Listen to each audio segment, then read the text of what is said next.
उत्तर Korea का इतिहास एक दिलचस्प और जटिल कथा है जो द्वितीय विश्व युद्ध के बाद से शुरू होती है, जब कोरिया को जापान से स्वतंत्रता मिली थी।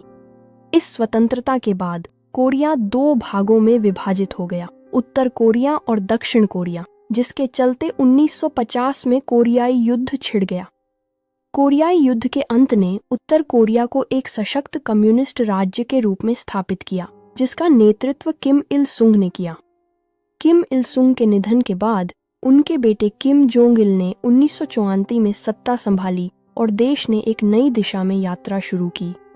हालांकि किम जोंग इल के शासन में उत्तर कोरिया ने कई आर्थिक और मानवीय संकटों का सामना किया, जिससे लोगों की जीवन शैली प्रभावित हुई। इसके बावजूद किम जोंग इल ने अपने शासनकाल के दौरान परमाणु कार्यक्रम को विकसित करने पर जोर दिया, जिससे अंतर्राष्ट्रीय तनाव बढ़ा। आज Kim Jong Un Kim Jong Il के बेटे उत्तर कोरिया के नेता हैं और उनकी शासन शैली ने एक बार फिर से वैश्विक स्तर पर चर्चा और चिंता पैदा की है। उनकी कठोर नीतियों और परमाणु परीक्षणों के कारण उत्तर कोरिया आज भी अंतर्राष्ट्रीय समुदाय की निगरानी में है, जो इसके भविष्य को लेकर अनिश्चितता पैदा करता है। हालांकि उत्तर कोरिया में एक समृद्ध सांस्कृतिक विरासत और इतिहास भी है, जो उसकी जटिलता को और बढ़ाता है।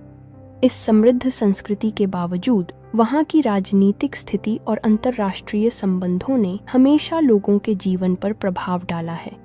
उत्तर कोरिया में शिक्षा और संस्कृति दोनों को सरकार द्वारा नियंत्रित किया जाता है, जिससे युवा पीढ़ी पर कड़ी निगरानी रखी जाती है। कोरिया के बीच की यह विभाजन रेखा केवल भौतिक सीमाओं का प्रतिनिधित्व नहीं करती, बल्कि यह एक गहरी भावनात्मक और ऐतिहासिक दरार को भी दर्शाती है। हाल के वर्षों में उत्तर और दक्षिण कोरिया के बीच बातचीत की कुछ कोशिशें हुई हैं, जो दोनों देशों के बीच एक नए युग की शुरुआत का संकेत